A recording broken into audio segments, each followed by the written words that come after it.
I'm fully ready. I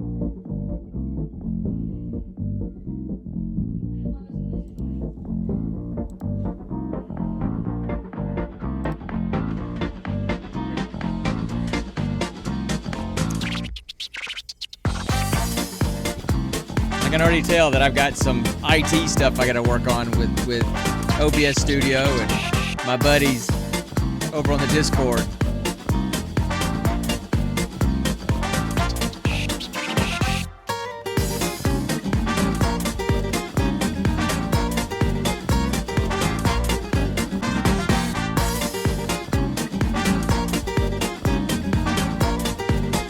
Do you remember the episode?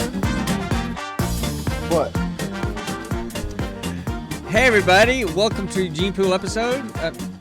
Welcome Episode to Gene 45. Pool Variety Hour, episode 45. Let's do that all over again. We're very professional in what we do. Sure we are, Dad. Sure we are. I'm one of your co-hosts. I'm the old guy. I'm the dad. My name is Sean, and that guy on the other side of the screen is. And I am Connor McKay, the fast, the furious, and the powerful monster hunter of the group. Okay, yeah, he's all about Monster Hunter these days, and so he keeps trying to get It's me a to fun do. game. I'm sure it is. I You got tried me to it. play you got me to play Destiny. It's your turn to play one of my games. And I did, and I Right? didn't like it. And you stopped playing Destiny because you didn't really like it. So there you go. So anyway, so yeah, you have all the Monster Hunter that you want. Talk to Brandon and Mitch. They spent like a year playing nothing but Monster Hunter, so they loved it. And I tried it, but I got overwhelmed with the inventory management to begin with. You know, because they Like, kind what of do you mean? there was just so much, right? And most Well, games, yeah, it's a collectathon. No, People could say the same thing about Skyrim. sure, and I get that. But Skyrim kind of moves you into the inventory management a little bit. Okay, you only have a couple of things to start with, and you add a couple of things. And now I got to get gems. Oh, now I got to get this. You know, whereas I felt like I was just thrown into this monster-sized inventory that I had to try to manage and understand, and it was overwhelming, and that shut me down on the game. That's what it was. It just shut me down. I'm getting a lot of feedback from you again. So is there What do you something? Every time you start talking, I hear that feedback again, just like we did that a couple episodes ago when your dishwasher was running. So is your dishwasher running again? It's not going now. It could be my Xbox on though. Oh, that could be it. You might want to turn that off. You get a little bit of interference or something. So I don't know. Anyway, so we just hang out and we do all kinds of nerdy stuff and ask some geek questions and talk about usually random movies. Although this week is not a random movie. It was picked for us by the audience. Dad, I can't hear you. Dad, I can't hear you. I'm sorry, I'm right here. I can hear me and I can hear you. I don't know what you did. Okay. Hey, now I can hear you. Okay, I don't know what happened. For some reason, it said my internet connection was unstable. Oh, okay. Well, that's on you, not me. I know. Because I could hear you and you could and everything.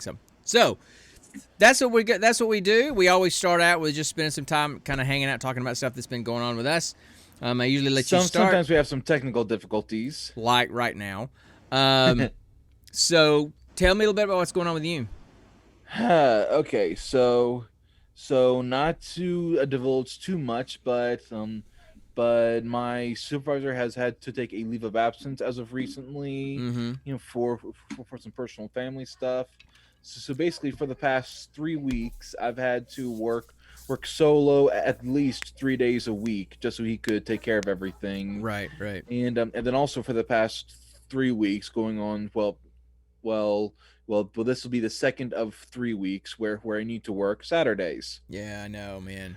Oh, so it started last Saturday, right? Is that what you're saying? Yeah. It's just our last Saturday, and then I'm gonna work a full day tomorrow because they're going to be. One second, and then Nikki's really loud. Babe, What? can you close your door? Thank you. Love you. Okay. She Anyway, that was a heated discussion about something in a game. yeah, Nikki's one of those girls who gets super duper passionate and super duper loud. She Ah. doesn't look like it, but she can get loud. Okay. So anyway, so Anyway. you've been working a lot more lately, a lot more hours, which is actually kind of good because it's kind of made up for days that you missed because of weather. All the snow days Yeah, I had yeah, recently. Yeah. yeah. So well, that's good. I mean, it's good and all, but then at the same time, it feels like I haven't left work. You know, in the past 2 weeks, it feels like I have not left work at all. Right, right. Yeah, see, now it sounds like it's coming from my end, this hissing sound, and I don't know what it is because Let's just not talk about it. Okay, I know it's just it makes my eye twitch, and you know it does. So we're just gonna deal with it, just move on. You know, I mean, just roll with the punches. So for me, your brother had his wisdom teeth cut out today, so Oh God. I've been home all day taking care of that. And How's then he doing? He's doing okay. He's doing okay. We're working on trying to get the bleeding to stop, and you know, he's in some pain, but he's actually managing really well. Mitch he's pretty good when it comes to that kind of stuff. Yeah, he's not really a complainer. He was much more nervous and upset at the procedure because of the anesthesiology. You know, he did that made him nervous. You know, getting gas and all that kind of anesthesia that made him nervous, and he was shaking and he was getting really nervous, and he was compliant. For people that don't know, my youngest son Mitch is also on the spectrum. He's more high functioning autism, and so this is he's only recently allowed me to start taking him to the dentist, and that was because he started having wisdom tooth pain. And so he had to get him cut out today, and they had to do the gas on the nose first and then put an IV in to kind of knock him out a little bit to do this stuff. And he was super scared about that. They were super awesome, man. They could tell he was getting nervous. I could see his heart rate was like 145 and 130. And they said, Mitch, you know, what kind of music do you like to listen to? You know, they said, do you like to listen to music? And he said, yes. And they said, what kind of music do you like listening to? And he said, Disney music. And they immediately said, Alexa, play Disney music. And immediately Alexa started playing Disney music in the room. And it started out with that song from Hercules with the girl singing, not, you know, with the girl with like the muses singing backup for her. Meg, yeah. Megara. Yeah. Let's see, what's the name of it? Dang it, it's on the tip of my tongue. Anyway, that song started playing, and he immediately smiled, and his heart rate. I won't say I'm in love. Yes, that's it. And he immediately started smiling, that's Nikki's song, and right his heart rate immediately started to go down. He was still nervous, but that really helped. That was really cool that they did that. But he's handled the pain pretty well. Now he's still pretty numb, so the pain hasn't really fully set in yet. So we'll see. But he's got some good. He's got some good pain meds for later. So now I gotta ask. What's up, guys? It's probably because I have I probably have my mic modulated a little. Are you serious? BK is pop. Okay, this guy's my former commander at the squadron that I work at. Okay. Wait, what? This is see, that's pretty cool. BK, that's awesome, dude. So I'm kind of nervous. We have military in here now. I need to shape up. I need to be presentable. Oh my gosh. Well, just so you know, BK, I'm having some nice libations in your honor. So, but anyway, so that's what's been going on today. And now, Dad, I gotta ask. Yeah. Was Mitch loopy? No, he wasn't loopy at all. Oh, dang it. He was fine. He was super chill. That's the best part of getting your wisdom teeth taken out is the frickin' loopiness aftermath of the gas. So anyway, no, he was fine. He was just super chill, laid back, kind of a grin on his face. He was fine. Other than that, work's been busy. Gonna be really busy with a lot of stuff at work next week. I do some travel back up to the Pacific Northwest in a couple of weeks for some stuff. But other than that, it's just doing my normal stuff. Yeah. game wise, I'm still doing the Destiny thing with the dudes. That's all you ever play, Dad. Last week after you and I got, since we didn't do the podcast last week, we got on and we did play that Outriders demo, which is pretty cool. It's kind of a three-man fire team kind of video game with shooters and all that, doing all that kind of jazz. It's kind of a cross between Gears of War and Borderlands, if you can imagine that combo.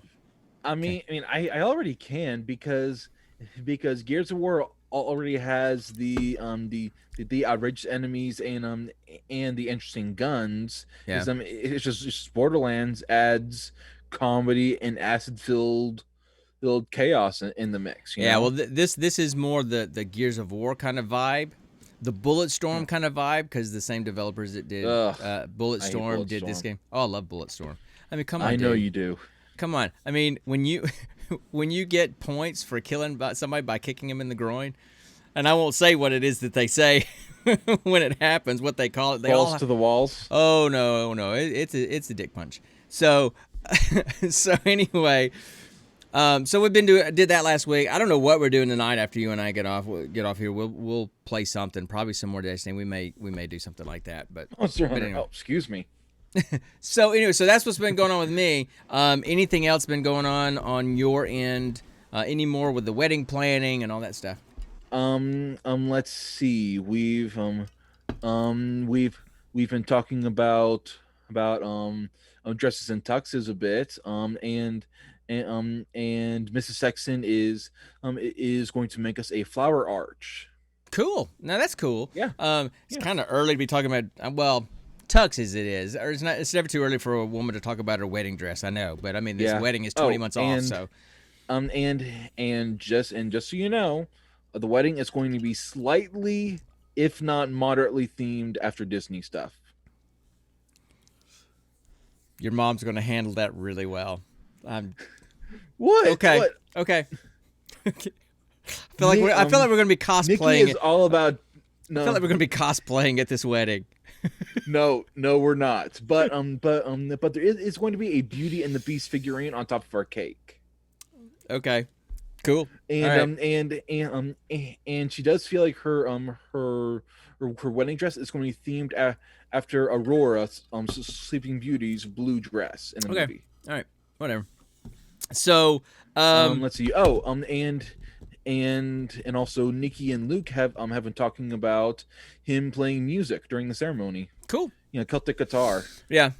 That's what he said that she had asked about that. So so anyway, it's going to get kind of expensive, but it's not until October of next year, so we have time to save up for it. Well, the nice thing is that the tradition is that it's the family, it's the father of the bride that pays for everything.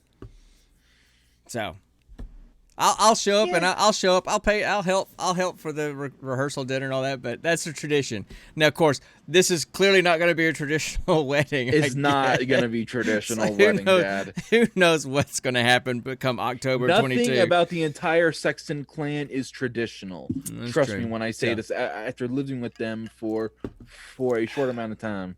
Yeah. So anyway, I got nothing else about that stuff. Is there anything else that you feel like talking about before we just jump into stuff?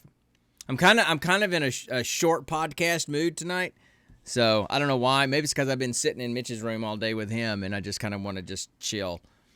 But maybe it's also because I've work tomorrow and I need to get up that. at 4 a.m. Yeah, that's it. I'm being considered my son. Yeah, that's exactly it. Yep. Mm-hmm. Yeah, let's go with that. As opposed to me just being selfish and wanting to shut down. Yeah, let's go with this. Let's go with the selfless response, right? Okay, cool. Sure, Dad, sure. So, what are we going to do? We're going to do the geek question, we're going to do the movie. What do you want to do? Geek question, Geek question, all right. I want to ask you a bunch of questions, and I want to have them answered immediately. Now I just have to find my weekly questions. impression. Oh, God, here we go. My weekly impression. Go for Oh, God. I'm going to ask you a question, and I'd like to have an answer immediately. It'd be nice if you get the words right, but close. I thought. Oh, come on. I thought that was kind of close. Okay, look. So, I'm gonna let BK know a little bit about what we do here. We usually do like just a bizarre geek question every episode, and then we will literally roll dice and pick a random movie to review. And so, the question this week. This episode is going to be kind of different. This episode's a little bit different because usually we just pick a question and we answer it and talk to the folks, whoever may be in the chat room about it. But Connor has been dying to play Would You Rather, a nerdy version of Would You Rather for weeks. Yes. He's been driving me crazy. He's been driving me crazy asking me to let's do this Would You Rather thing. So I finally relented, and that's what we're going to do. So, so I guess you want to start?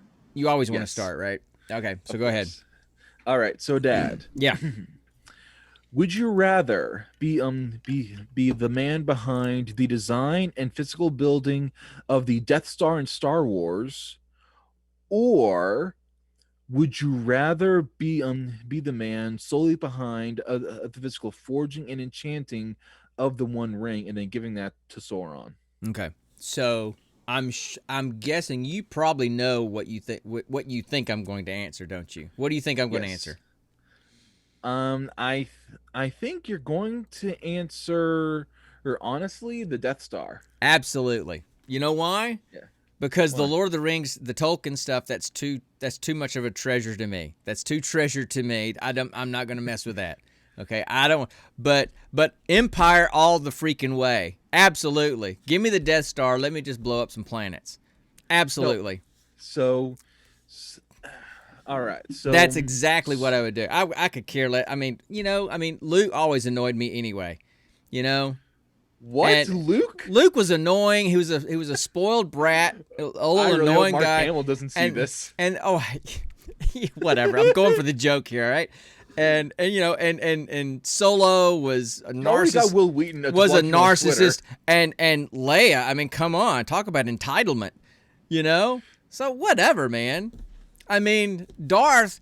I mean, he'd lost You're his. basically just the architect of the Death Star. He never you had don't own it. You just designed it and built it. Yeah, but I want to be on Team Death Star. So okay. I mean, look at Darth. I mean, he lost his mom. His mom got murdered. He never had a dad. He never knew his dad.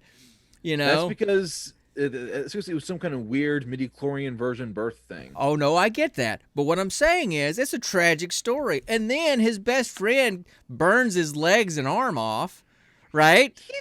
That was his own fault. It wasn't his fault that Obi-Wan had the high ground. I was about to say that. Dang. So absolutely, I would go with the Death Star. The Bilbos and the Frodos and all those guys are too precious to me. So no, I would definitely go with the Death Star. All right. All right. Let's see. What's my question here? Would you rather? Because we're trying to ask nerdy questions that we know play into each other. So would you rather play a Pokemon game, or only play Pokemon where you can only play as Team Rocket? Or play Mass Effect, where you can only be the Reapers that destroy everything? Huh. That's actually a little bit harder. Because I love Mass Effect and I love Pokemon. Both of them are my two top favorite games. I know. It was literally one summer growing up, that was literally all I played. Mass Effects 1 through 3. Continuously just building myself up until I was basically a god. Yeah. I'm still waiting on the remasters to come out in a few months. Nikki's pre-ordering them for my birthday. She doesn't know I know. Well, she does now if she listens to this podcast or watches this stream. Does. Okay. She doesn't. Okay. She hates it. She thinks we're annoying. Okay, fine. Tell her I love her too. So, anyway. So okay. So which one? I'm being honest. I'm being honest, I would rather go I would rather do Team Rocket. Mainly because they're still human and they have the ability to change their minds and still be independent in a way. Yeah. The Reapers, they were driven solely by logic and some sort of programmed a directive to basically corral and control of the Milky Way population once they get too advanced. Yeah. But Team Rocket, they just want a classic world domination, but at the same time, they were still human, and they had the ability to leave the team and become better people. Yeah. Well, yeah. Look, to me, the Reapers. I mean, you basically described the Borg. Team Borg all the way, are man. The Borg. Exactly. No. So why wouldn't you go with the Reapers then, man? Because I respect free will. I'm just being devil's advocate here, just to make the conversation interesting. Because I respect free will. That's what God made. Okay. I see.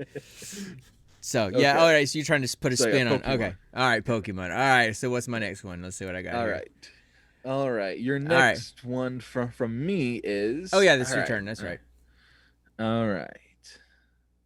Oh dang! I actually forget that I gotta go back into my messages and look. Jeez Louise, that's embarrassing. Yeah, there's good production value. Oh shush! It's like right up here. Here, we barely text anyway.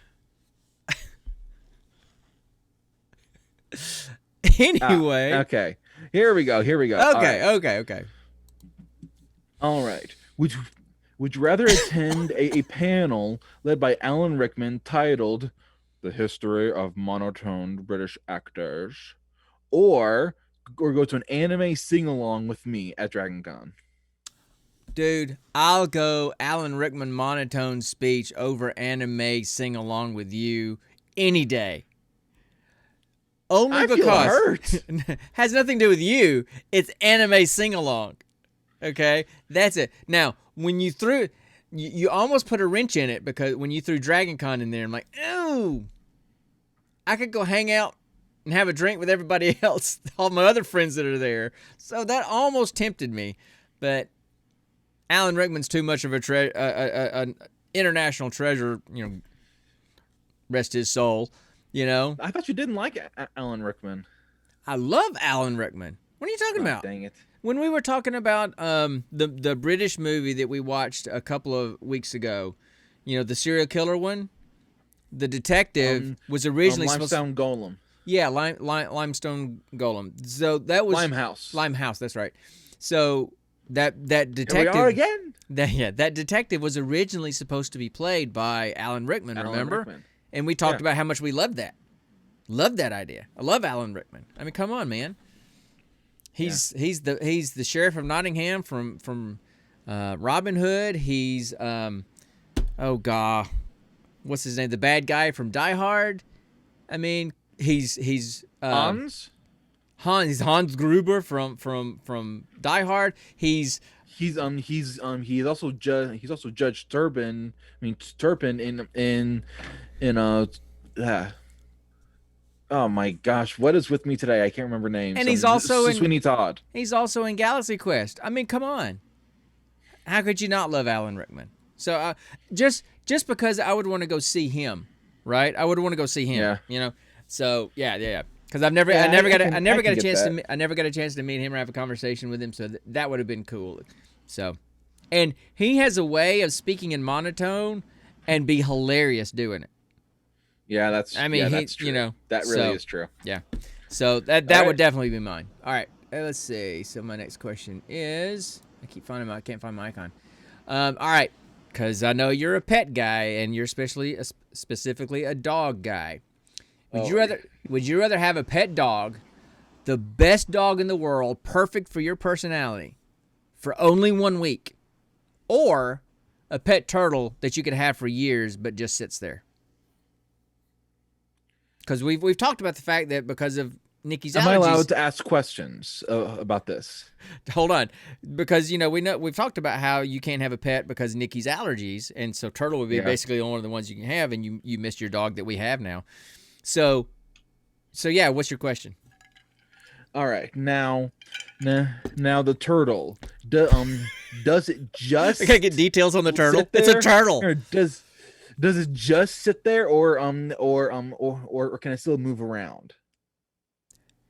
It's a turtle. It moves real slow. Okay. Okay. So it's not like you can play fetch with it. How big is the turtle? I mean, you could, but it'd take a week. I just like a regular like pet turtle in the house, not like a Galapagos A Island tortoise. sea turtle kind of thing. Just a You mean a regular tortoise? Yeah, just whatever, a little box turtle that you get at the pet store. Yeah, nothing major, just a regular old turtle. If I'm being honest, I would go with the turtle. Okay, well, that's because that's Main- pretty much the only option that you've got for pets. No. That or a- technically, Gecko. or a bearded dragon, chameleon. Yeah, I mean a lizard. Yeah. They're not the most snuggly pets out there, you know. Bearded dragons actually are, and so are chameleons. Yeah, And then they love physical attention. yeah. And I would even look into getting a snake if Nikki wasn't deathly afraid of those. Yeah. Yeah, well. Yeah. Nah, I'm not a big fan of the whole snake thing. I But- mean, I don't mind them, but I wouldn't want one for a pet. So, I remember when Luke wanted a snake. mm-hmm. Like I would rather him get a snake than Solomon, if I'm being honest. Well, Solomon's gone. So, anyway, speaking Yeah, of he is. speaking of Anyway. pets, speaking of pets being gone, Mojo's gone as well. So, What happened to him? nothing happened to him. Mom just took him to a vet to find a home for him because we couldn't find a home for him. Mojo was Okay. our sugar glider that my wife bought for Connor years ago because she felt bad because his brother had a parrot that he bought, and it didn't really get taken care of except by me. And now that her sewing stuff is in your old bedroom where Mojo was, she's like, "Yeah, I want to get rid of Mojo. It stinks in here. He's out of here." So All right. Mojo's gone. So now we're just down to Coco. Well, that's good. Yeah. Because Coco is awesome. Coco is awesome, but I've already told Mom, I'm like, hey, you got the bunny, so when Coco's gone, I get a dog, another dog, I get my dog. So, dude, I mean, What dog is that? look, I don't know. I mean, I want a John Wick dog. I haven't found one yet that I can afford. A John Wick dog. That's a steel- pit bull. Yeah, like a steel gray pit bull, American bulldog, just that kind of. Not necessarily. It Oh doesn't have my to be, god! Doesn't have to be full on pit bull. It can be, dude. Just a bull terrier. Could be something in that genre. Okay. Okay. I'm gonna tell you right now. Yeah. You would really need to have it trained and That's the plan. The second I get it, I'm taking it. I'm taking it with me to just- work and taking it to an obedience school It's just down Nikki is also really afraid of those things. there. Okay. Well.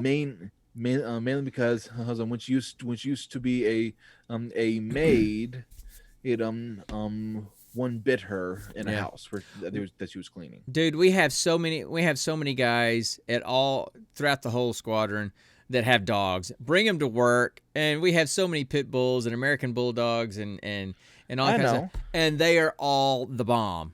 I mean, they are the sweetest dogs, of course, and they're also pretty well trained because they took them to obedience school or did all that. So that whatever dog I get, I'm going to take them to obedience school because I'm tired of having Coco run as soon as we open the door. So yeah. Anyway, all right. So there's that. So turtle.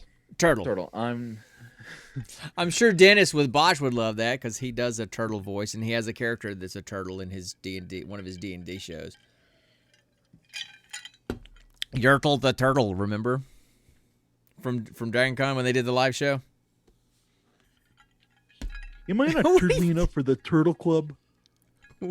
Who was that supposed to be? Master of Disguise. Remember? I didn't watch Master of Disguise. That was when you were younger and I was beyond that. I was never a huge Dana Carvey fan anyway. So. Okay, anyway. All right, let's move on to another question. All right.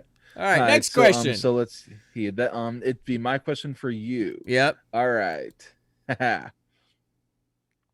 All right. Would you rather go on a date with Dave Duchovny or replace 4 flat tires in the middle of summer in a full cosplay? Okay, go on a date. Now, yes. Okay, let's define date. Okay. Let's define date. Dinner, drinks, walk in the park, maybe a movie, possibly a nightcap if he's charming enough. Okay, so dinner. Go ahead, get something to eat. Go drink. Go to a movie. A date. Yes, a date. A There full-on date. there's no spending the night with each other part of this date, right? It's just a plain old just date, right? No, it could if he's No. charming No. enough. There needs to be clarification. Oh, no, that's not going to happen. I'm not going to give in to the. I don't know. He's very charming and very handsome. He's not charming to me. So here's okay. So with the stipulation that there's no physical consummation of that date. He's gonna try. He's gonna be all over you. No, that's you said a date. You didn't say a hookup. Yes. So a No, date. I'm not saying a hookup. He could invite me. Like, would you like to come up for a drink? No, I'm good. I'm just gonna go home. See, I can turn that down. So provided that there's no demand for physical consummation of that date, I'll go on a date with David Duchovny over cosplay in the summer, changing a tire any day. And this is the only reason why. Because Jillian might show up. Of course, that's your reason. That's the only reason why. Because there's a chance that Jillian might show up. That's all I got to say. That's the only. Now, man. I've changed tires in Bismarck at 20 degrees below zero in a blizzard for a woman outside my office one time. I've done that. So I'm not uncomfortable with the discomfort of changing tires in a cosplay outfit in the summer. Apparently, BK would rather change the tires. Well, okay, that's fine. And I mean, like I said, if there is a demand for a physical consummation of the date, then yeah, I'll do the changing tires. But if there's a chance that I can talk David into getting, calling Jillian up and to come join us for drinks, absolutely, I'm doing that. Yep. Dude, I have an autograph. I have 2 autographs from Gillian Anderson in my office. One of them says, "Love your second wife, Jillian." I know. Okay, so you love telling that story. I do. It's one of my great stories from DragonCon. So, anyway. Well, yeah. What about when you basically got to hang out with 709 for free? Oh yeah, I did. Yeah, I got a autograph from Deanna Troi, Counselor Troi from Star Trek. I got an autograph from her for free nice. too, and it's addressed to the guys at the 17th.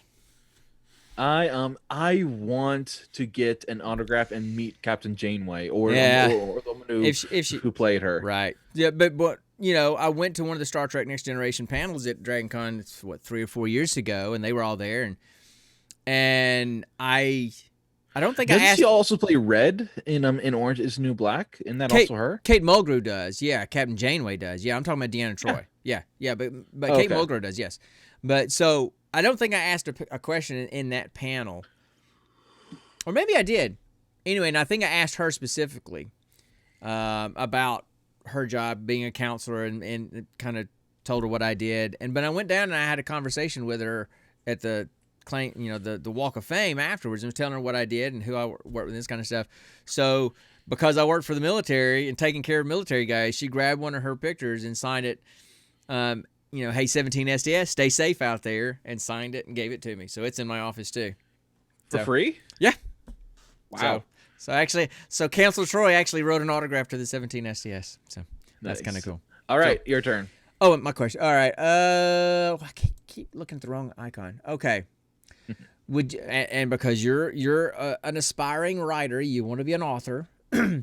Would you rather be an author who only writes young adult romantic fiction, love stories for preteens, or one that writes technical manuals for home electronics? Huh. Now, You'd be a published author either way. Yeah, but let's see. With the romance stuff, is it modern stuff? Can I take some creative license and make it maybe in the future, in the past? You can do whatever you want to. Elements. Think Twilight in whatever genre you want to do. And I know how much you love Twilight. So no. I can make I could make Twilight better than what it actually is if I wanted to. Good to know. I mean, Good to know. I don't want to bash anyone who likes the series because because if I'm being honest, Yeah. she did do a very good series of writing it. It's the movies I had a problem with. Yeah. Well, The books whatever. were okay. Yeah. It's the movies that I have the problem with. Yeah. Yeah. So okay. But honestly, I would rather do the romance fiction mainly because it's not that far off because every single one of my stories has always had a love interest, Yeah. a ship. So at least you could be a well-known author of crappy books, as opposed to a well-written author, as opposed to a well-written author of home electronics manuals that nobody would never know who you are. Exactly. Right? There you go. Makes sense. Okay. Oh, by the way, BK, this is my fake brick wall. This is my blanket. I have a blanket fort in my garage. This is. I don't have an actual room for doing this. I actually carved out a blanket fort in my garage, and that's a fake brick wall. So that's my open mic night at Comedy Central kind of thing. So anyway, and this is just my wall of. That's just where you live. That's just where you clutter live. and some Star Wars posters. Oh, and a caricature of me and my fiance right there. Dude, when Luke leaves, when Luke's out of here and completely gone, I'm turning his room into a podcast room. And complete and with sound stuff on the walls and everything. And then you're just gonna turn the rec room back into a garage. Yeah, Mom wants her car back in the garage. After all these years, she wants her car back in the garage. I don't blame her. Okay. So, yeah. Of course, I have to completely reinstall the garage door because the motor, the motor and everything is completely gone because we locked all that down when we turned it into a playroom for you guys a long time ago. Yeah. So, okay, whose turn is it? It's my turn to ask you one. Okay, go. Well, this is taking a lot longer than I thought it would. All right.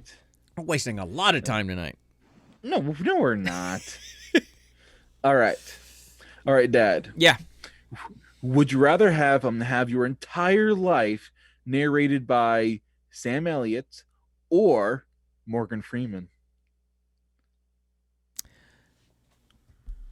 Yeah, I knew you were going to do that to make that more difficult because the question you had asked me before with Sam Elliott and who was the other option I had? William Shatner. Oh yeah, that was super. That was super easy. Kirk. Yeah, that was super easy. It was Sam Elliott all the way. And even though you threw in the ringer of Morgan Freeman, I still think I'm going to go with Sam Elliott. I mean, his voice is just so deep and so iconic. Well, and here's the thing: every time he talks, you feel like you're in a freaking commercial for trucks, Marlboro. Yes, and just man stuff. So look, they, as far as voiceovers for narrating and that kind of stuff, absolutely, they're both fantastic. Oh yeah. But for a narrator that I would want to like hang out with and go have a couple of shots of whiskey with or something, oh yeah, Sam Elliott for sure. Absolutely. You drink whiskey. That's what that is? That's not beers. It's actually Kentucky bourbon with a little bit of Coke. You've gotten harder stuff over the years, Dad. You know what? It's like this is I still got my Irish Death from Seattle sitting in there, and I had one of those the other night. So, it is what it is. So, yeah. But I just like these because I can have more of these and not feel so full. That's it. So you rather Sam Elliott. Yeah, absolutely. It's a closer race than what you told me before. Much closer race, but just because they both would be cool voiceover narrators. But then Sam's the dude I'd want to hang out with at the same time, I never said you would be. I never said you would be able to hang out with him. But if he's narrating my life, he would. Right. He would basically just be a disembodied voice narrating what you're doing. But if he's narrating my life, I would rather have someone narrating my life that would be the kind of person that I would like to hang out with, even if I don't get to. How's that? Okay, yeah. Okay. All right. That works, I guess. Right. Okay. Is it your turn? Yeah. Okay. Yeah. Okay. Yeah, you. All right. So. And what, you? No, me. Okay. Wait, you? So, You can only have one last pizza in your life, but it can be a super extra large, exactly how you like it. Or you can have unlimited pizza for the rest of your life, but it has to contain ingredients that you hate and you can't pick them off.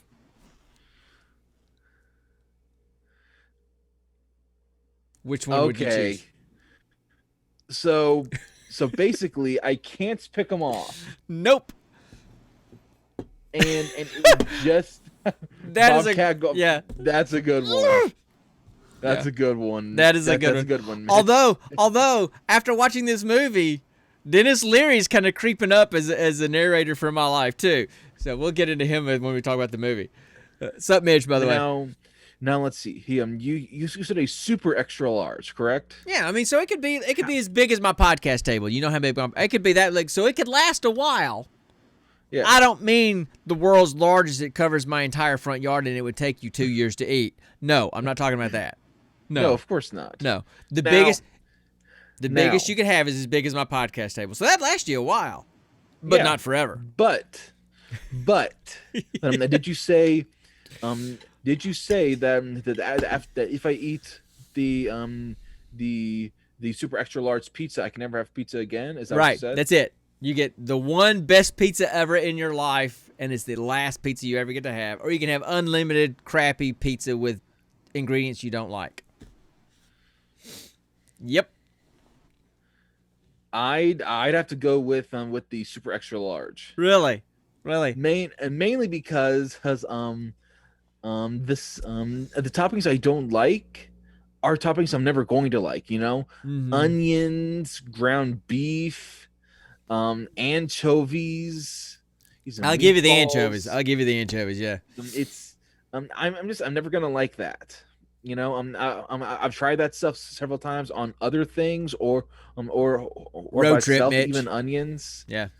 It's just I've never liked that stuff and I never will. So I would rather have one last amazing pizza, and then just try other stuff. Fair enough. Okay. I actually kind of thought that you would. Well, it's getting to going. Okay, he's going to really struggle with ingredients that he doesn't like, but he's also really going to struggle with never having pizza again. So which one's he going to go with? So, but I kind of agree. I would rather have one that I can sit there 10 years from now and go, oh man, that was such good pizza, while I'm eating something else, as opposed to going, all right, I'm eating some more crappy Chef Boyardee with onions and anchovies, right? Exactly. So, fair enough. Okay. All right, fire away. Chef Boyardee doesn't make pizzas. They've made pizzas for years. They've made pizzas since I was a thought kid. They made I thought they made that crappy canned ravioli. They do, and crappy pizza. I don't remember the pizzas. Because Anyway, here's your last question. We never suscepted you to those kind of pizzas, So okay, All what's right. the last question? All All right, now listen carefully. This is a doozy. Okay, go for it. All right. I'm waiting. Would you rather play D&D in a group where the party are just doing dumb stuff and don't care about the story, or where a DM meticulously takes notes and lords every single decision and quote you have ever made? Oh, sorry. Yeah, see, I already got the answer. So go ahead. All right. Would you rather play D&D in a group where the party are just doing dumb stuff, don't care about the story, or where a DM meticulously takes notes and learns every single decision and quote you have made over you to lead you to where he wants? I'm going to answer that with an image. Okay.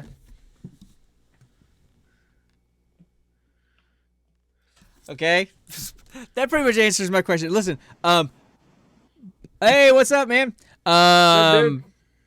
So, yeah, the guys that are goofing off and just kind of not following the storyline or just making up their things as they go, that's pretty much botched. Have you ever? I know you know the botched guys and you've gone to their live shows. Have you listened to their shows? Yes.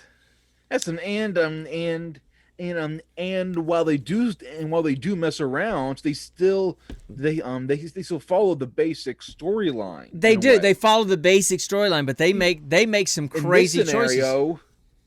In this scenario, the party won't ever actually try and follow the story. They're just going to do whatever they want. I would rather do that and have fun and make the DM work than have a DM be OCD over everything, right? So, Gotcha. I mean, right now,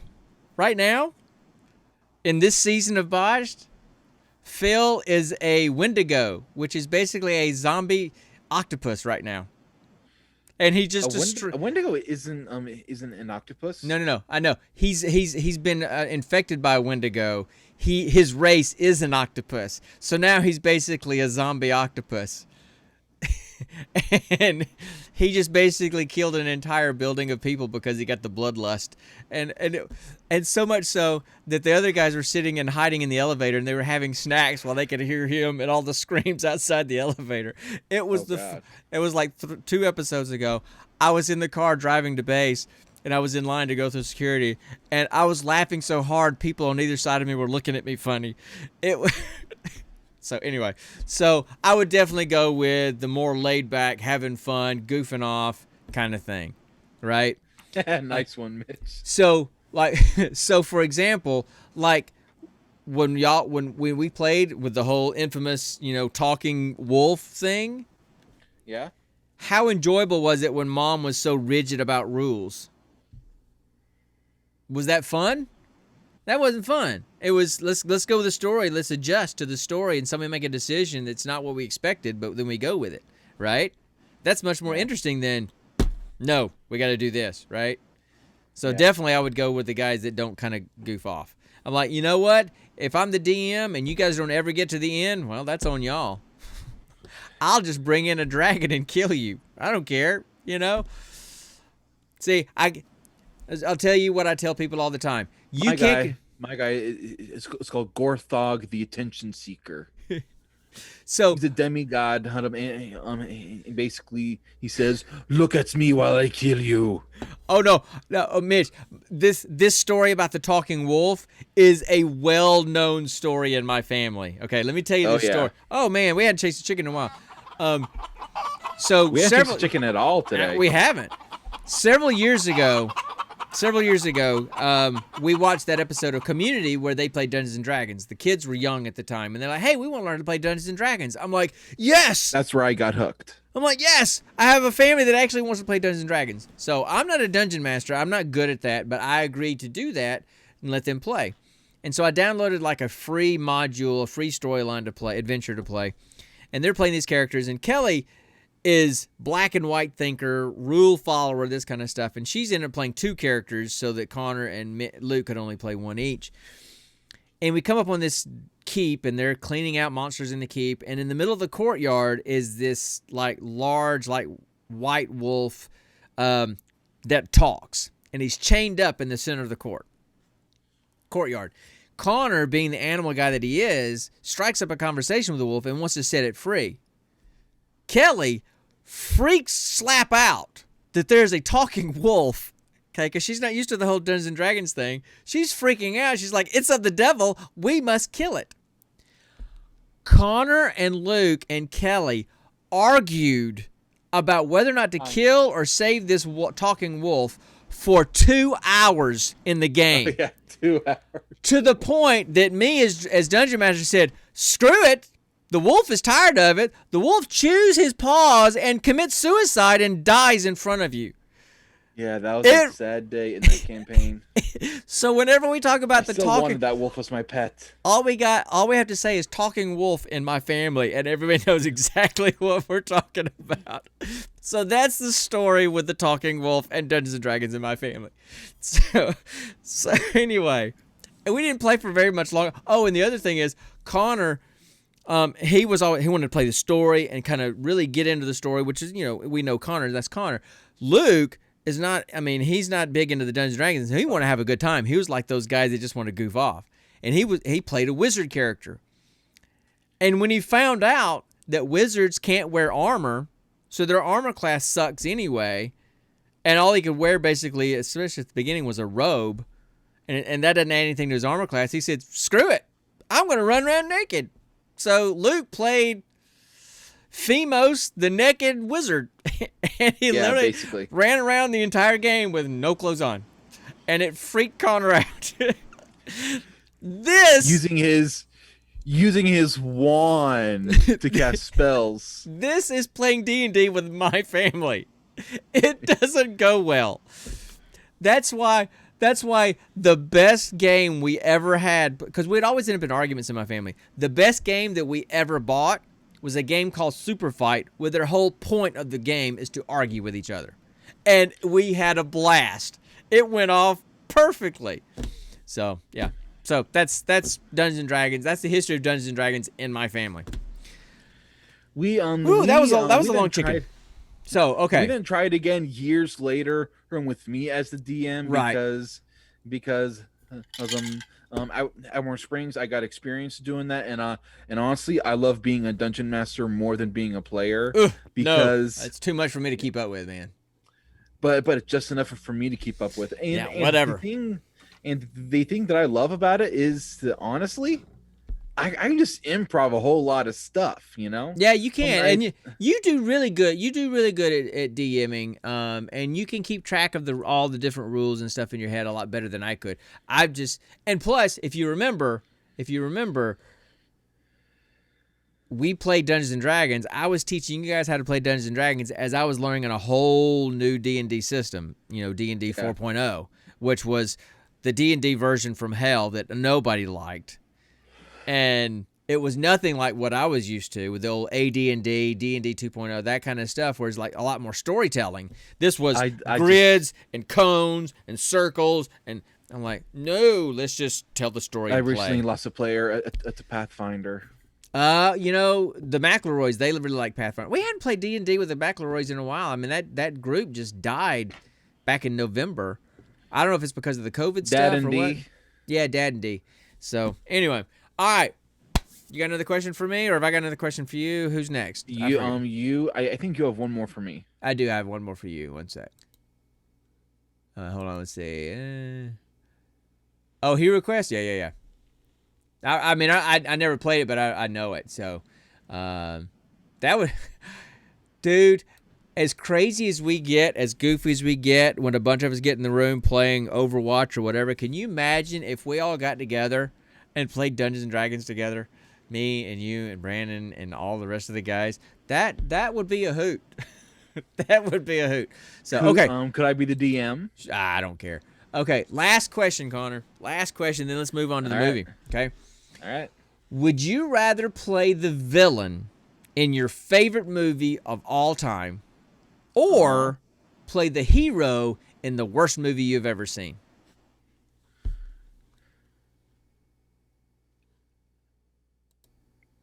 Are you there? Yeah, I'm thinking. That's a good one. Oh man. Play the villain in your favorite movie of all time, or the hero in the worst movie you've ever seen. Now, a defined villain, and could anti-hero also be in that circle, or just straight up villain like Scar and Hades? Whoever the bad guy is in the movie. I mean, like Deadpool is kind of like an anti-hero a little bit, right? So I'm not talking about that kind of character. I'm talking about the bad guy. Whoever the bad guy is that they're going after. The Thanos, so the Ultron, the whatever, right? Okay.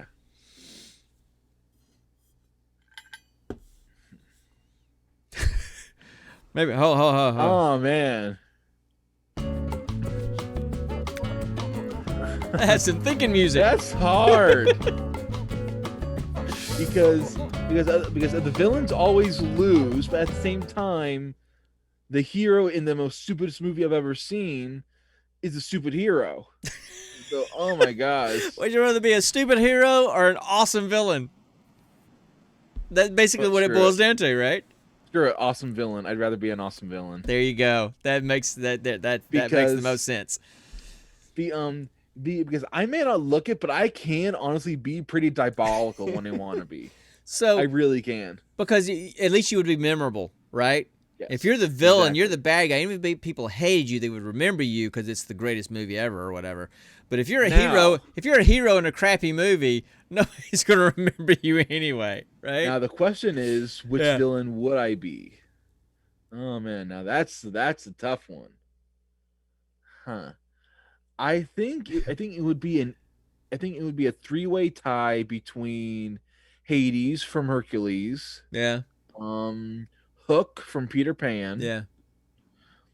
or Mitch, that just makes it easy for you, dude. You pick you pick the villain and the hero in one. There you go. Enough said. Easy. And then the third one, I think it would have to be this previous one we just saw, Simon Phoenix. Oh yeah, yeah. He's a villain, but he's freaking fun. He is, and we'll get into the movie in just And a Wesley minute. Snipes did an amazing job. Yeah, he did. He did a good job. I've just never been a huge Wesley Snipes fan, So now, and Mitch is probably going to kill me for this, but I've never seen all of Blade. Go ahead, bring it. What's Blade? Mitch. What's Blade, Dad? Blade is a movie, is based on comics where they're basically vampire killers, and I think, and Wesley Snipes played Blade. So, anyway, it's supposed to be really good, and it's like a darker. Isn't Ryan Reynolds in that? I knew I was going to get a reaction out of Mitch when I said that. It's one of those movies that keeps saying, "Oh, I need to watch that. Ooh, I need to watch that," and I never get around to it. Ooh, I need to watch they're it. all I on never get around. Hulu, Dad. Then I need to watch it. I need Yeah. to watch that. So. Yeah, It's not that I access to my haven't. Hulu. It's not that I haven't wanted to watch it. It's one of those movies that's been on my list that I've never gotten around to. Like recently, I watched The Big Lebowski, and it's like I need to watch that movie. Everybody talks about how great The Big Lebowski movie is, and I've never seen it. I need to turn in my nerd card because I've never seen this movie. So when I was flying out to Seattle a couple of weeks ago, I watched it on the plane, and I was disappointed. I felt bad. I think it's because of the hype train. Everybody has hyped this movie up and the dude and everything for so many years. And I'm guessing if I watch it again, I'll appreciate it much more. But it didn't grab me as much as it didn't grab me as a cultural icon movie like it has for everybody else, seemingly. Now, I like Jeff Bridges' character. I like the dude. But I like John Goodman's character too. But the movie, I don't know, man. It just didn't grab me, well. I need to give it a second shot to see if I'm missing something, just to give it a fair shake. But so I've got movies on my list that I've never gotten around to, and Blade's one of them. So I need to do that. Anyway. Yeah. So are we done with the geek question? That was a long one because basically it was 10 geek questions. So, do we want to talk about our movie at all?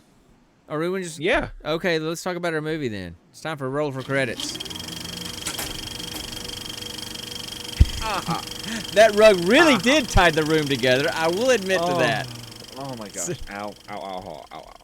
That sounded... okay, that didn't sound like a painful. That sounded like a different kind of moaning kind of thing. So, okay. No. So, we're took my talking... back. And see, this I feel bad about this because the person that kept saying we need to do this movie is not here. I'm sure she's taking care of Tater Tot. But we had been requested for the last 3 or 4 weeks that we must watch Demolition Man from 1993. I've seen it before. I love the movie. I know all about it. Connor had never seen it before. Connor's obviously going through some kind of pain management routine over there right now. So I'll just keep talking. So, we decided to, instead of going with our normal routine of just rolling dice to randomly pick a movie, we made an executive decision and chose to watch and review, or I don't know if we call it review, just talk about Demolition Man from 1993. So, okay, that's better. Now, I've given an introduction. Do you want to talk about, do you want to kind of give the plot of the movie, or what do you want to do? Since you've seen... Hey, Ashley in the background. Since you've seen it before, I'm gonna let you talk about it. Okay. Okay. So basically, look, after I watched it, because I haven't watched it. I mean, I've watched it several times, but I haven't watched it in a long time. And after I got into watching it, I'm like, yep, a classic 1990s action movie. That's exactly what that was. So here's the deal. So 1996. With a weird sci-fi twist. Oh man, tell her I'm sorry about that. I trust me, I know what back pain's like. So Same it's here. 1996. They flash back to 1996, and Simon Phoenix is the bad guy. L.A. is pretty much a hellhole. You know, gangs have taken over. They have territory. Simon Phoenix is the biggest, baddest gang bad guy out there. And Gangbanger. and so they bring in, you know, the guy they call the Demolition Man, John Spartan. I want to say Sparta. John Spartan, who is Sylvester Stallone. This is Sparta. This is Sparta. So, so they bring him in to take out Simon Phoenix. He goes into this huge warehouse, confronts him. Simon sets the place on fire. The place blows up. He escapes with Simon Phoenix. Turns out that the bus of innocent people that he had hijacked were in the building too. So Stallone's character got convicted of manslaughter just like Simon Phoenix did because he contributed to the blowing up of the building. Then you flash forward 40 years later, 30 years later, and now you're in San Angeles where the world is completely different. And San Diego and Los Angeles fused together. something like that. So the San Angeles, and there's no crime. The police are still police, but they don't really fight crime because there is no crime. All the bad guys are basically hall monitors.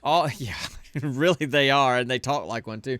All the prisoners are cryogenically goodness. frozen, and kept. That's how they're kept. And everything is just peachy keen and normal and super They're sweet also and super kind. rehabilitated through some kind of weird mental Yeah, stuff. and we'll get to that. So there's that stuff's going on. All right. Somehow Simon Phoenix gets thawed out for his parole hearing, and he busts out of jail. Somehow he had access to the code to unlock everything and beat everybody up and had all these new skills and broke out of prison. Well, the police are freaking out. They don't know how to handle this because this guy's killing people. They call it murder, death, kill. He's killing people in the jail and he's escaping, and they don't know how to handle it. So somebody has the bright idea. Okay, he's from the 90s. Oh, and there's Yeah, go ahead. there's a line that perfectly summarizes it. And Rob Schneider's character said it. And we're police officers. We're not trained to deal with this kind of violence. Right. And So- it's like, And that's dude, true. you're a police officer. You're meant to. It So just baffled me. So they didn't know what to do, and so they're like, okay, there's this maniac from the 90s that has just escaped, so we need to bring somebody back from the 90s that knows how to deal with this guy. So of course they bring back John Spartan, who was the guy that brought Simon Phoenix to justice in the first place. And then hilarity ensues and action ensues and all that kind of stuff, right? So that's Hey, the Smashy. premise. And so then, hey, Smashy, so then the entire movie is John Spartan trying to catch Simon Phoenix, right? Now, you're now in, what was the year, 2039, 2030, something like that, right? 2036, I think it is. Which is really only 15 years from now Oh, good at this gosh. point. And Yes, I did. I did like it. Smashy. he actually said he thinks it's one of the top 5 that we've watched on the podcast. So there you Just go. below Gora. I'm We telling need you, to watch Gora again. everybody needs to watch Gora again. It is an awesome movie. Dude, you got to watch Demolition Man again. I mean, recently, because the crap that the way they talk in that movie from the 1993 is how they talk today. Nobody uses pronouns. Everybody's just called by their name because they don't use pronouns. Because probably by 2036, instead of everybody having their own individual pronouns, we're just going to start calling people by their name because we're too confused and don't know which pronoun to use for anybody. Because there's about 90 different pronouns now for people. So, How dare you assume my name, though? it's like, how was dare it- you assume my name? mellow greetings, John Spartan. Enhance your calm, Lenina Yes. Huxley. I mean, they don't use pronouns. No pronouns were used in this movie. They were all just their name. Because, so I guarantee They you, didn't ever say sir. by from by the people in 2030, power? by 2036, we're just going to call everybody by their names, because there'll be 300 pronouns at that point, and we won't know what to call anybody. There won't be enough letter combinations in our alphabet for all the pronouns that there will be. So I'm just going to call people by, hey, Connor McKay, how are you today? I'm fine, Sean McKay. Solves the problem for me. So there's that going on. And all the phrases that they use for, chill out, right? Enhance your calm. Enhance your calm. Enhance your calm. Mellow greetings. So Be well. be well. It sounds like a freaking cult. I mean, really, it's just like, oh my It gosh. basically is a cult. Led by this one dude. John Cocteau or Cocteau. Yes. Is it John? Was it John? Was that his name? I had a problem with the Cocteau. police chief. I had a problem with the police chief. I had a problem with a bunch of them. He was talking about to John about how his era is done and gone. And I'm looking at this guy, and he's like, "You look to be in your 50s. You lived in his era, so don't you dare try and say." Yeah, I mean, but he was a makes kid. No sense. But say, here's the thing: he may But have he been still lived in it, right, but he may have been a really, really little kid, because if you remember, John's old pal from the older guy that was in the police force, remember that he recognized him. He said, Yeah. "You were just a young 18-something-year-old, right?" He was just a young kid in the police force at the time. And now he's some older guy. Well, the police chief was younger than him, so he may not have been born, or may have been a really little kid and not known everything that's going on. So I mean, I've can been telling understand people that, but it's since we said we were going to watch this movie, and I've been looking back into it and reminding myself of this movie. I'm like, this is today, people. How they talk to each other is how we're kind of being told we're supposed to talk to each other today. Okay, and we're going to say that everything is great and everything is fine, but everything is not great and everything is not fine, and the stuff that's not great and not fine is hidden underneath. Literally in this movie, right? So yeah, freaking so rat burgers. it's so Demolition Man was ahead of its time. It was talking about stuff today then, right? They take away actual salt, we will die though. So the thing is, so that's the I whole agree. thing. Salt is a pinnacle part of my spice diet. It's one of your 5 food groups. So it's one of Hey. your 6, because ketchup is the 5th. Hey, So anyway, I will drive down there and smack you. yeah, bring it. So you're 13 hours away. So in this movie, that's going on. So they bring in John Spartan, who knows how to take down a criminal like this, because they're not familiar with how to deal with this guy. They don't know how this guy thinks, right? And then you got all the hilarity that ensues from this guy from the 1990s, of the typical action movie era of 1990s, to this, enlightened 2036 or whatever. And how he's trying to have cursing up a storm. he's trying to fit in, and he has no clue how to fit in.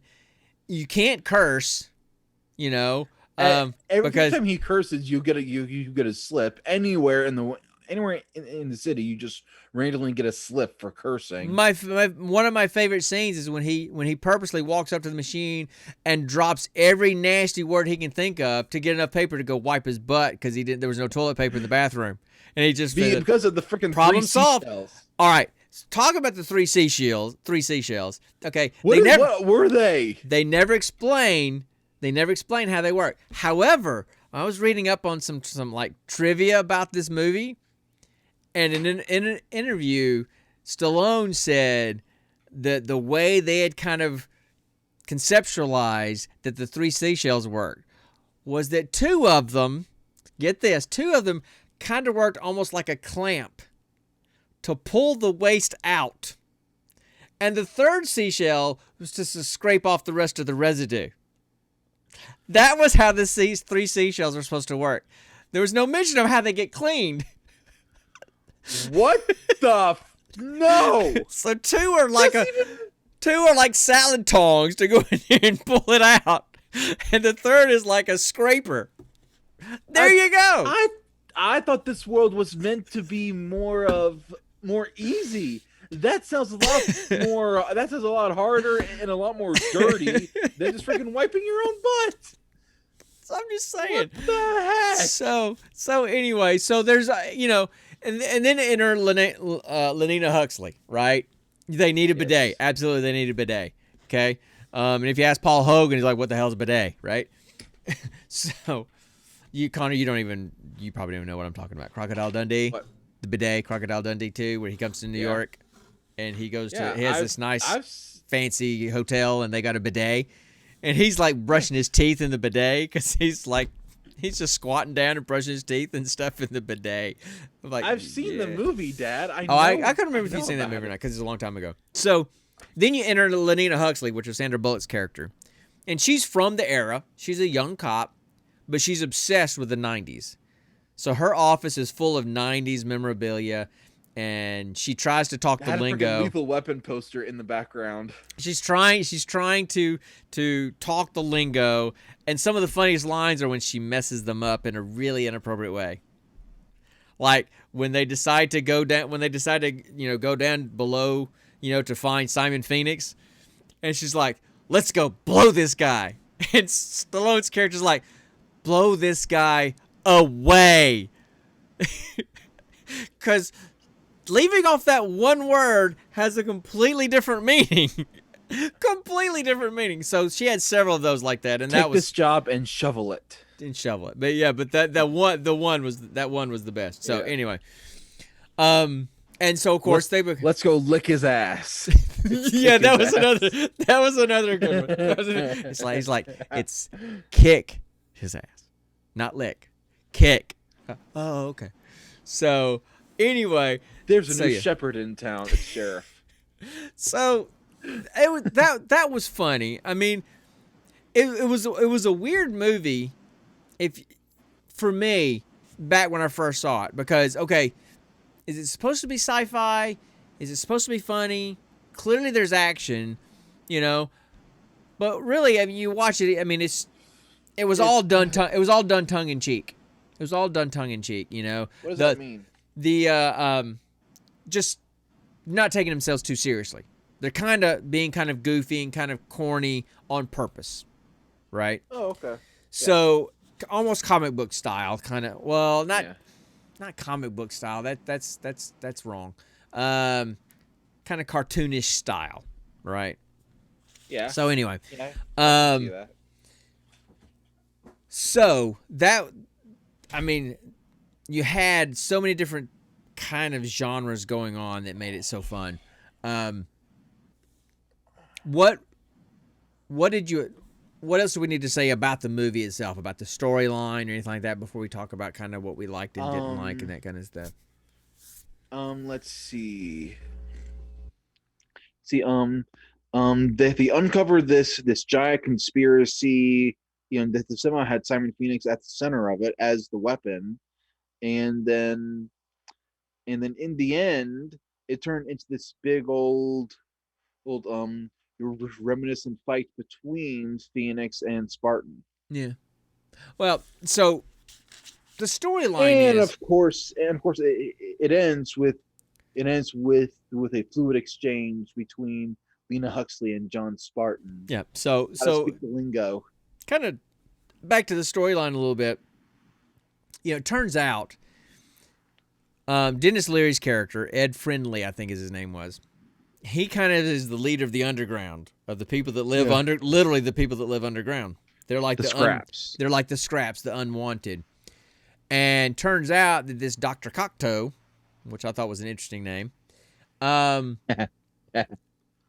is the one that had him escape and program Simon Phoenix, because they, as part of their release, they rehabilitate them, meaning that they, during their time in cryo, they insert skills and abilities and interests and stuff into their brain that to substitute the violent ones.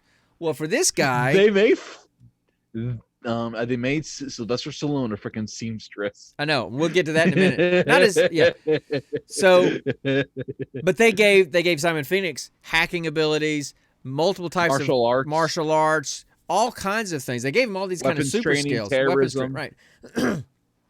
So he got perfect terrorist. He got all that, broke out, and escaped with all those skills because Dr. Cocteau had him did all that so that he would take out Ed Friendly so he could continue his perfect society kind of stuff, right? So that's what that was all about. And then John Spartan, a flawless pal. Yeah, John Spartan got knitting and seamstress stuff, right? So, and we'll talk about the knitting thing in a minute because as a husband of a knitter, there was a big flaw in the whole knitting thing that I need to talk about. So, the fact that he was able to knit an entire sweater in a single night. Nope. I'll get to that when we get to because that's impossible. I don't know. So that was the issue. So that was the twist, that he actually was released by the good guy who was really the bad guy to get rid of the bad guy who was really the good guy, right? And then John Spartan comes in and kind of throws a wrench into the whole works, right? So in the end, they figure out that the bad guy's really the good guy's really the bad guy, and then Spartan takes out the really bad guy, and Spartan gets the girl. Typical action movie from the 90s, right? I mean, with a weird twist thing. The details were different, but the general plot was pretty much the same as pretty much every other action movie from the 90s. You know, basically. And it's so funny watching that movie, an action movie from the 90s versus action movies today. I mean, look at how built Stallone was. And you had the other movies from Jean-Claude Van Damme and Taco Bell was the main character. Yeah. And all these other, Arnold Schwarzenegger, all these big guys that were big and hulking and this kind of stuff. And action guys today aren't always like that. Now, they're in good shape. And I'm not talking about people like Chris Hemsworth who plays Thor, because that's kind of the character, right? Chris Pratt as Star-Lord, he's in shape, but he's not bulked. Right. And and just like Ashley said, that's the reason why Die Hard is such a big deal, because he was just a dude, He was just a dude.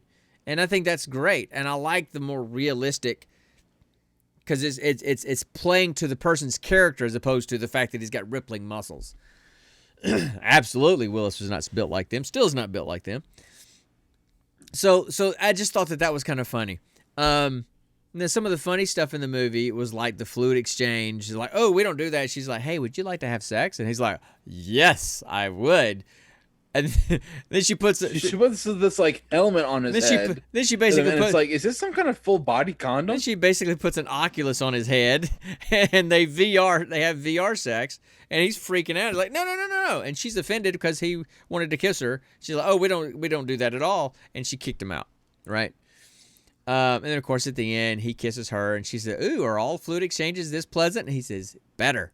And so she, just typical. Like, oh my! Typical 90s action type of lines and stuff. I just love so much about this movie. And and then also another classic thing that was in movies at that time. Yeah. There was always a very, very somehow pristine muscle car. Oh, and that was a good muscle car too. And they trashed it. So They always trash them, Dad. Yeah, I know. So, there was something else I'm going to say about. Oh, okay. Let me just tell you about some of the quirks that I know about. Is there anything you want to say about this movie that you liked or disliked? Honestly, liked or disliked? The only thing I disliked about the movie was the actual situation of the movie, because I'm going around and I remember when Phoenix was at that kiosk doing all that hacking, and those cops showed up. Yeah. The cop literally had no idea what to do. He was basically asking a freaking Siri, a device, what to do. Mm-hmm. Mm-hmm. It was like, okay, but how do you not know what to do in general? You know, if you see someone acting out, you apprehend them, right? You don't need to ask permission of or from something to do it. Yeah. You know, so in that scene, I realized these cops aren't even really cops. They're basically just regular people in uniforms that they're basically home monitors. You know, Yep. they don't Yep. have any real power. Yeah. No. I mean, I agree. I I mean, I and it's like, understand. and I'm like, what the heck? Yeah. So So, it makes no sense. well, I mean, think about it. If they've been on the police force and have never had to deal with violent crime ever, even if Yes. they've been told what happened, do you think they're completely calm, or do you think they're freaking out a little bit? I'm going to go a little psychologist on you here. You they think they're they would be freaking out about it. Yes. right, which means their sympathetic nervous system has been activated, which is the fight or flight part of your brain. Okay, and the fight or flight part of your brain kickstarts the part of your brain that's for survival, increases your heart rate, and does all that kind of stuff. The part of the brain that gets less blood flow during fight or flight are the parts of your brain that help you think.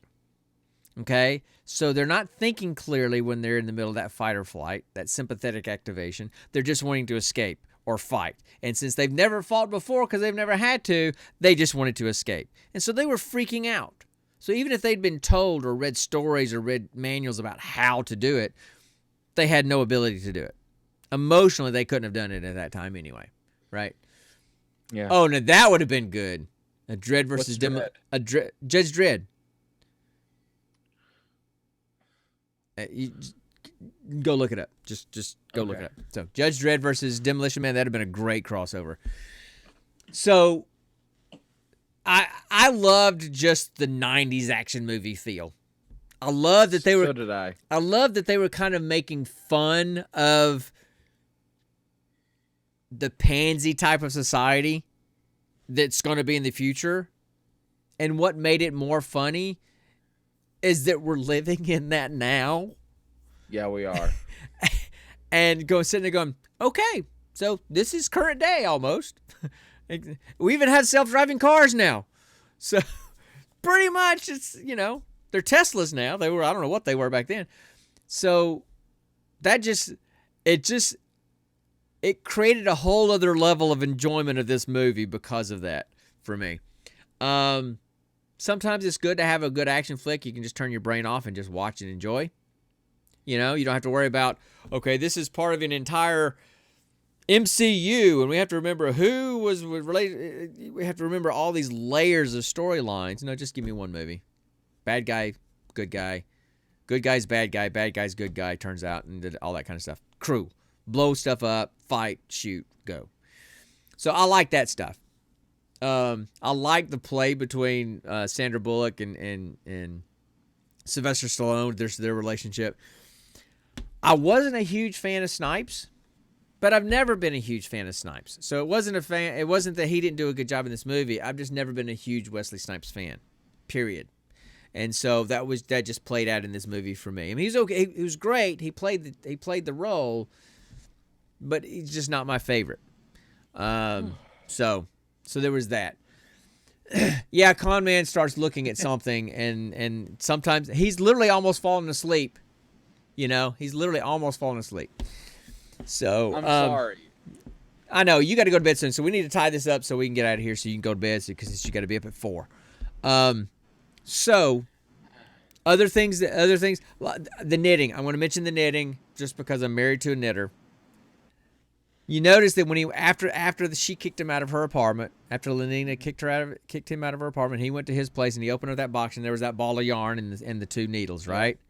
And what did he do? He took the ball of yarn and he started wrapping it around his arm, which is making a skein of yarn. Okay, that's backwards. When you buy yarn, because I've bought yarn for your mom before, when you buy yarn, you buy it in a skein, which is like it's all wrapped up and it's kind of twisted. It's this long thing. And then when you buy the skein of yarn, you take it to the people that you buy it from, and they put it on a machine, and they wind it up into a ball of yarn. That keeps it from getting tangled up when you're knitting. Yeah. It was already good to go when he got it out of the box. So he went the opposite direction and went from a ball of yarn to a skein. It should have been a skein. whatever. I'm just He saying. was just. I'm I just think saying. he was just fiddling with it. The other thing is that Simon Phoenix's eyes, one is blue and one's brown. Yeah. They switch a couple of times in the movie. Really. Yeah. So, Now, I always thought in the movie, they were going to reveal that the blue eye is some kind of cybernetic eye. You know. yeah, I don't know. They never said anything. So there was those kind of things, and I gotta say, I love Dennis Leary, and that was classic '90s era Dennis Leary. Dennis Leary's a comedian, and it's the '90s, so it's early for you, Connor. But one of his things was he would go on these rants, and just kind of go on a rant for like 5 minutes and string things along in a rant. And he did that in the movie. They said when they cast him for this role, they rewrote that character to give him opportunities to just go on rants. So he had a couple opportunities to do that in this movie, and that wasn't in the original script. But when they cast him for the character, they completely wrote the character so that he could do that. The guy that plays Associate Bob, the big guy that was Dr. Cocteau's. For a second there, I thought it was Nathan Lane. No. So that's Otho from Beetlejuice. Who? Otho from Beetlejuice. I haven't seen Beetlejuice, Dad. Did we have it? Yes, we watched it all the time. If it was on TV, we stopped and watched it. I was terrified of it. Remember? Just like Okay. I was terrified of freaking Gollum. Right? He's never. You've never seen Beetlejuice. Oh my gosh! Well, what are your qualifications? I studied at Juilliard. The Sextons reacted. Not to mention that I survived the plague. I never watched. The Sextons reacted the exact same way when I first told them I never watched Nightmare Before Christmas. They reacted the exact same way. Yeah. So anyway, we have to rectify that error. We have to fix that problem, and we have to watch Beetlejuice. We've got. Okay, but we've not got this to. week. No, but at some point we've got to watch Beetlejuice. You've got to fix that. I feel like this is starting to turn into a spin-off of TV's Travis Wait You Haven't Seen, because we're starting to run into a bunch of movies that either Connor hasn't seen or I haven't seen. I don't want it to turn into that. I wanted to go back to the random movies. So anyway, he was Otho. He does a lot of voiceover stuff, and apparently they novelized this movie. They turned it into a novel, and in the novel he was the eunuch. Dr. Cocteau chopped it off so that he would not get ambitious and stuff. So he was actually a eunuch in the story line. They just didn't bring that out in the movie. Now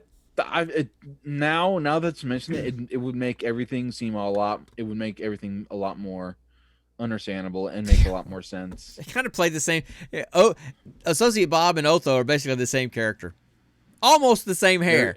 Almost the same hair. Just one wore a suit and one wore a kimono, but the character was almost the same. So anyway. Is there anything else you would like to say about this movie before we go? Because we've been going at it for about an hour and a half. So much for a short podcast episode. Do you think rat burgers are actually good? Meat's meat, buddy. If it's cleaned meat, if it's not look, the reason why the idea of a rat burger doesn't sound good is because most rats are, not clean, and so they have diseases and they have parasites and all that kind of stuff. So no. But if you get like lab raised or farm raised free range rats, maybe. I don't know. I've never had rat before. I've had squirrel. I've had rabbit. I've never had. When did you have squirrel? Long time ago. Well, not when Luke used to hunt them and cook them up. No. No. So because they were wild and they can be kind of rodenty, kind of. No. So squirrel in general is wild. Tell me a restaurant where they serve squirrel. What I mean is, if it's cooked and prepared well enough to make sure that any kind of stuff is killed and any kind of germs or parasites are killed, it can be good. I don't know that Luke's preparation of the squirrel was adequate for me to want to eat. Did Mom eat it? No. We got a freezer full of deer from Luke, but we kind of draw the line at deer. So, Yeah. but anyway, so Yeah.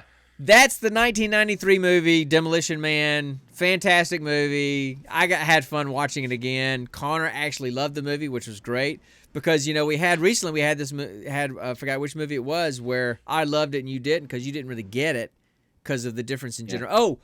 Cool Hand Luke. Right? Oh yeah, Cool that Hand was Luke. that was the movie. So this is kind of cool, but this one plays a little bit more into both of us anyway. It's action, sci-fi, goofy kind of stuff anyway, as opposed to a drama like Cool Hand Luke. So anyway, here is the part of the podcast where we would normally roll for a random movie, but since I made the executive decision and said we were going to watch Demolition Man this time, I made a deal with the devil and told Connor he could pick the next movie. So Connor has picked the next movie. But here's where I'm still being random. I've chosen 4 movies and assigned each of them unnumbered. From Dad does not know what any of the movies are, and so he's gonna roll a 4-sided die, and then tell me the number it lands on, and then when he tells me the number, I'll tell him the list of movies, ending with the one he actually rolled on. Okay. All right. So, you mean roll? You ready for me to roll? Yep, roll. All right, roll. Yep. I rolled a 2. All right. So 2. So number 1 was going to be Road to El Dorado. Cool. Love that movie. 3 would have been Atlantis. Love that movie. 4 would have been Emperor's New Groove. Love that movie. But 2 You stole my groove. Yeah, weird. But 2 is Sinbad. Of the four, that's my least favorite. Great. Of the 4, that would be the last one I would have picked to watch. Sinbad. Can I roll again? No. Dang.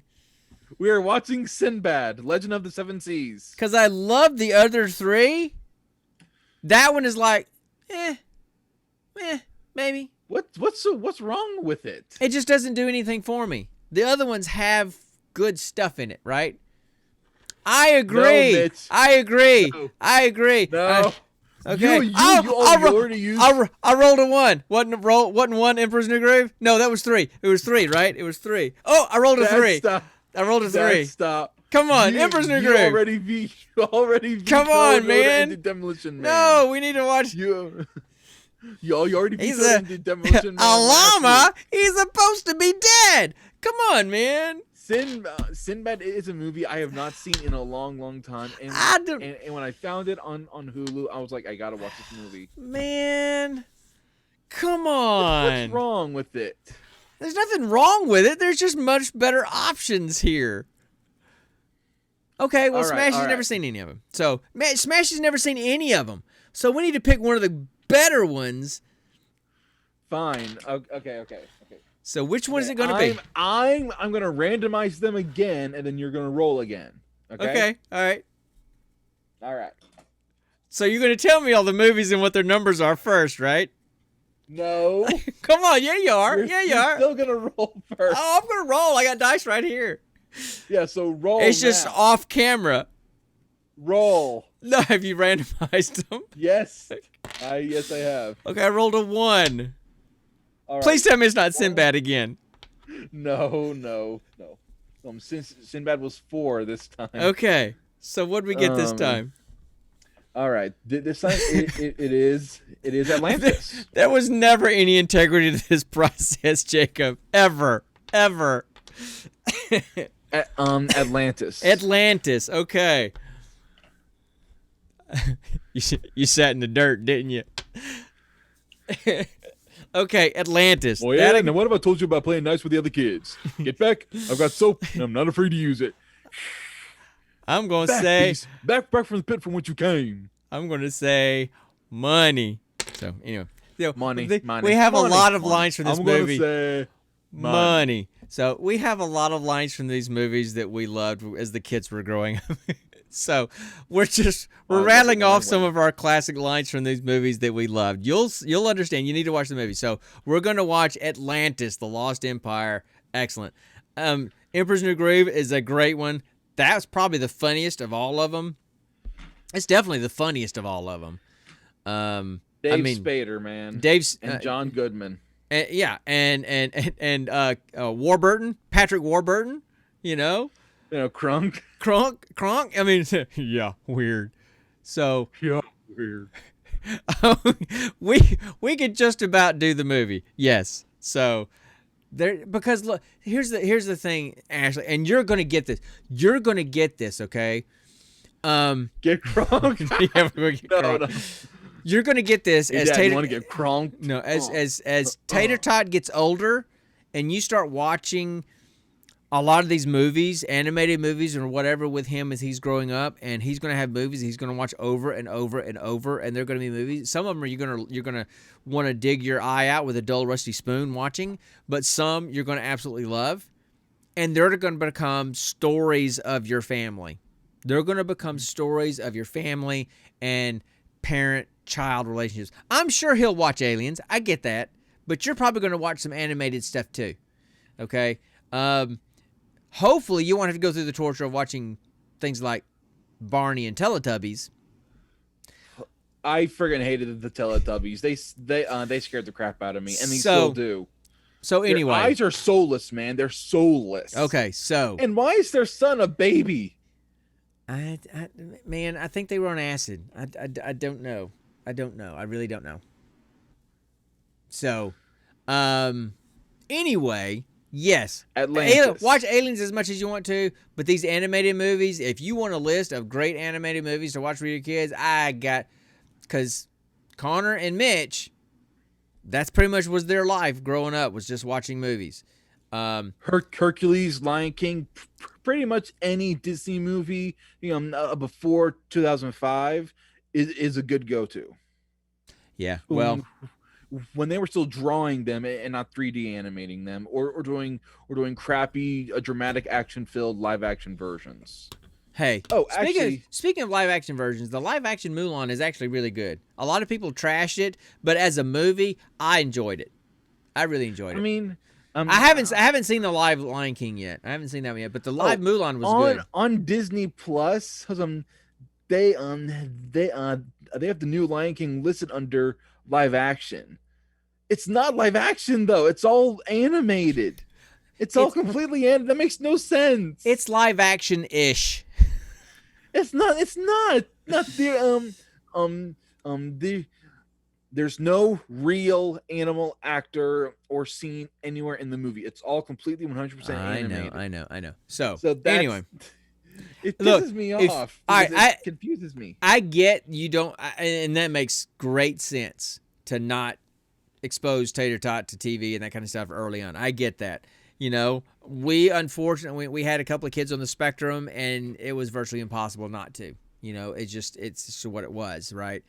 But even if you don't expose him to those movies and stuff, this doesn't sound right. You need to expose yourself to Emperor's New Groove and Atlantis and what was the other one of the three? Road to El Dorado. Road to El Dorado is good. That's another. That really is. That's a good one. But of those, Emperor's New Groove is definitely Sinbad is also a good one. It's a good one, but it's the fourth best one on that list, in my opinion. So expose your Shrek. So Shrek. She's got to see Shrek. You owe it to yourself to expose yourself to new movies. Hey, she said I should expose myself for my mental health. I'm sure Jacob would appreciate that. So, oh man, you're gonna get reamed for that, dude. Oh, there are some. You know what? And there's some great animated movies that aren't major popular ones. Mitch and I were talking about. Oh man, we chasing so many chickens about movies. Cats Don't Dance is another good one. Oh man, I have not seen that movie in years. Because we had to leave this morning. We had to leave this morning to go to his appointment to get his wisdom teeth cut out. And as we're leaving the kitchen, I said, "And we're walking, and we're running, we're running." which is from that movie. So anyway, Oh man. Connor and I could go for hours about these old animated movies because we spent hours. Oh, Dad. Yes. There's something I want to show you. Okay. Well, while you're getting that, so No. Hold on, let me I've finish. already got it. Okay, Toy Story and Lion King. Connor didn't sleep hardly at all as a baby. I mean, literally, he would not. He would This is maybe true. 2-3 hours a night. He would cry for hours when we tried to get him to go to sleep. And so back then we had Toy Story and we had Lion King on VHS, and we picked one each night. And one of us was up with him in the middle of the night watching that movie every single night. Every single night for years. I've probably seen those two movies well over 100 times each. I'm not kidding. Lion And- King is still my favorite. And so Lion King, I mean, when it's dark, if you've seen Lion King and it's dark and all of a sudden the sun Because pops, they birthed me into this crappy world. That's why I hate them. and the sun pops up and it goes, oh, and it starts singing. Every time that would happen, Connor, he's like 18 months or whatever, would throw his hands up in the air like this. And so today, whenever that song comes on, the entire family will do this. Because, so you're going to get a lot of memories from those things. And I get not exposing to it at a much earlier age. I get that. That's great. But there's also the source of some really cool stories and connections there that we'll have for the rest of our lives. We'll be joking about Lion King and, weird from Emperor's New Groove until we're dead. Yeah, So, we are. Yeah. So anyway. Anyway, hey, we're done. You got to go to bed, man. No. Oh, you want to show something? You want to show something? So last week, Nikki was asking me, what my favorite classic Disney movie was. The ones that they're made in like the 60s and 50s. Way back when. And I told her it was Peter Pan. You know? Yeah. And so she painted this. Oh, okay. It's a C with the tower and second star to the right. Star to the right. There you go. That is really cool, Connor. That is really cool. So excellent. I love it. Yeah. So, and I've noticed it's going to be one of our decorations for our wedding. Actually, she's going to she's going to do an N and with her favorite. Right. Okay, cool. So, do we have anything? Saying? Do we have anything else we need to talk about before we get out of here, so you can go to bed, and I can go get another drink and spend the rest of my evening. Always remember to tip your delivery boys. Tip your drivers. Yep. Cool. All right. So, anything else that we need to talk about? Never have a bad hair day. Yeah, no, you're right, Smashy. So now he sleeps. Right. You never have a bad hair day because you have no hair. I mean, I do right now. It's just I really want to. I just wish I could get onto a regular shaving schedule. I need to get some more razor blades though. Every Saturday morning, pretty easy. You know, every Sunday morning. Sunday morning is better, yeah. Yeah. But then at the same time, I just want to lay in bed and watch Netflix or Disney Plus or something. I'm sure this is riveting conversation for everybody that's in the chat room. This is I stuff do we can not talk want to about tattoo offline. my head. I've seen people who tattoo their heads. Bam Bam Bigelow. Bam Bam Bigelow tattoo. That's what he needs. He needs a Bam Bam Bigelow tattue. Absolutely. No. You need Who even is that? You need flames on your skull. Go Google Bam Bam Bigelow and you're built like him and you get his tattoo under your head like him. You could cosplay as Bam Bam Bigelow and people would ask for your autograph at Dragon Con because they would think you're him. It's like either that or your Bam Bam son. Bye. Are you leaving? What are you doing? Okay. So we're going to get out of here because we've been at this way too long and it's time for you to go and get some rest. You do. You got to get some rest. So we're done. Thanks for folks that came in and just kind of hung out with us and chatted. I've gotten kind of spoiled. as we do this, we used to come in here and do this, and we just chat with each other because we knew nobody was coming in here. Now that we have people that actually come in here and chat with us, I kind of get It's a spoiled. lot more fun. I get spoiled of having people to chat with. So anyway, but yeah. So we're gonna do what did we say we're gonna do? Oh, Atlantis. Atlantis. Next time. And then we'll be back on our random movies after that. Yes. So thanks so much, everybody, for popping in and talking to us and hanging out with us. And we'll do this again next week, probably 7 o'clock again, because he's got to work again the next Saturday morning. Yep. And then we'll be back on our 8 o'clock schedule. So anyway, thanks everybody for hanging out and watching, and we'll talk to you guys next time on the Gene Pool Variety Hour. And always remember, What? that was a fake. Oh, no, it wasn't. Stay nerdy, my friends. Thank you. I swear that wasn't fake. Sorry, not sorry.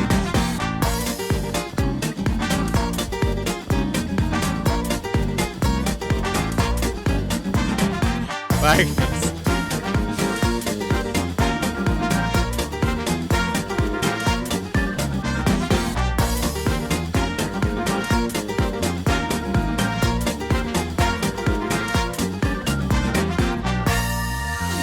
Bye, everybody. Y'all have a good night. See you later. Peace. I can just figure out how to stop this thing. There Stop we this go. crazy thing. No!